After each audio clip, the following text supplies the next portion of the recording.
এই যে ঘটনাগুলো ঘটছে, ঘটনাগুলো পুরো ঘটনার আসলে বেনিফিশিয়ারি কারা? এগুলো আপনি সব মিলাইতে হবে, তো একটার সাথে একটা লিঙ্ক আপনাকে মিলাইতে হবে।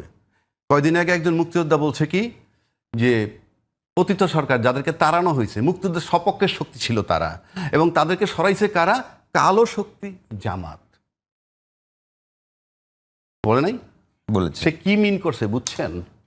সে মিন করছে এই যে স্বাধীনতার পক্ষ শক্তিকে স্বাধীনতার বিপক্ষ শক্তি যে রাজাকার তারা তারাই দিছে, এটা বুঝাইতে চাইছে সে।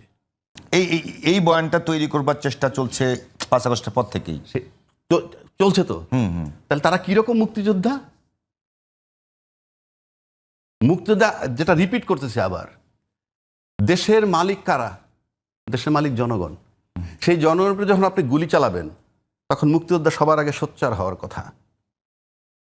একটা মুক্তিযোদ্ধাও সোচ্চার হয় নাই।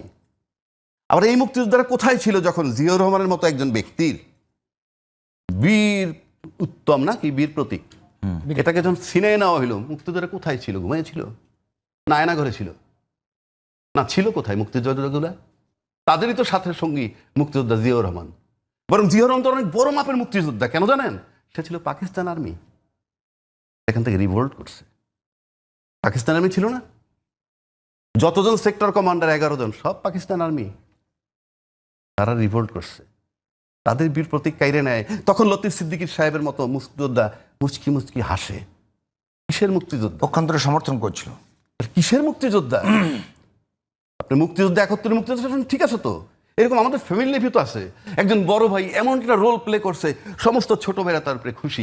20 বছর পর এর মধ্যে বড় ভাই বিয়ে করলো, বউ হইলো, অনেক কিছু হইলো, সবার সাথে গ্যাপ হচ্ছে, অনেক ষড়যন্ত্র, অনেক কিছু। তো ওই আদিকেও ধরে রাখতে হবে। তখন আপনার যে রোল, পরবর্তীকালে 50 বছর পর আপনার সেই রোল থাকবে। রাজ্যকে আপনি যে বলতেছেন একেবারে বলেন তো।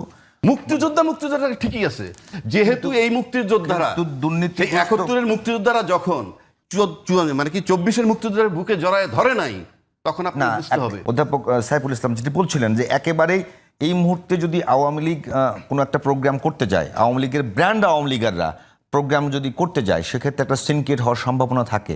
তো সেই ক্ষেত্রে আইন শৃঙ্খলা বাহিনীটাকে জানেন না আমি বুঝতে পারলে আপনি বিষয়টা সহজভাবে বুঝতে হবে। প্রথম আসেন, বাংলাদেশে যে সমস্ত নির্বাচনগুলো কারচুপি হয়েছে বলে আমরা